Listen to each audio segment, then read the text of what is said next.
Well, I mean, I always feel like I want people to get it.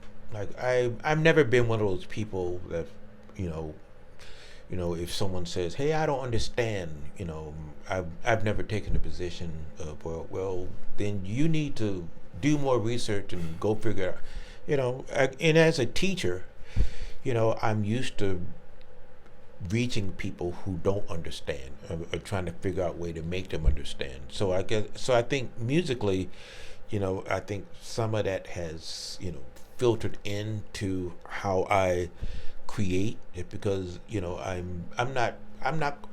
don't think I'm watering down anything, but it's like there's a way of just sort of getting to the core of it, where it doesn't have to have all of this complexity. Like if you look at the blues, for example, it's like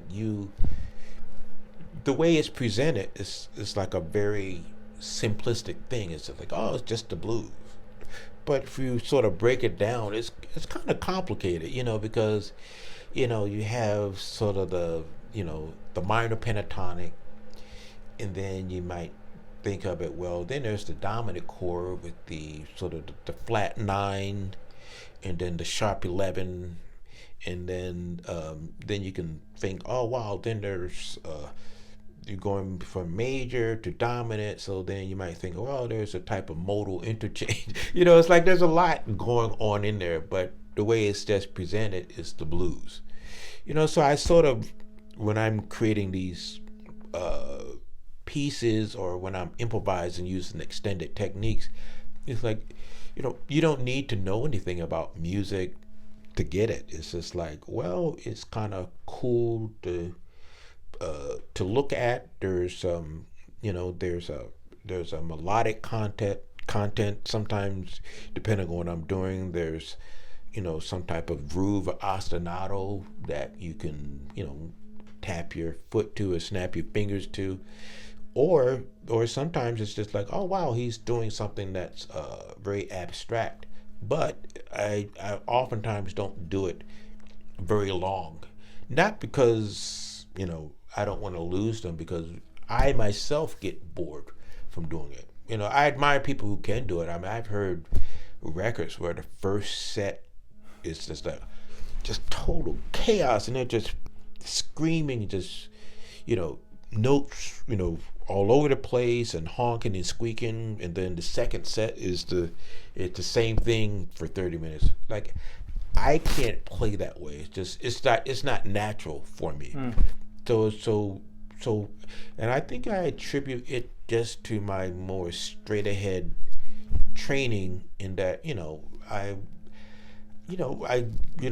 sort of grew up trying to swing, play melodies, play flowing lines. So all of these things, I think, are very accessible, to the listener. So I think I just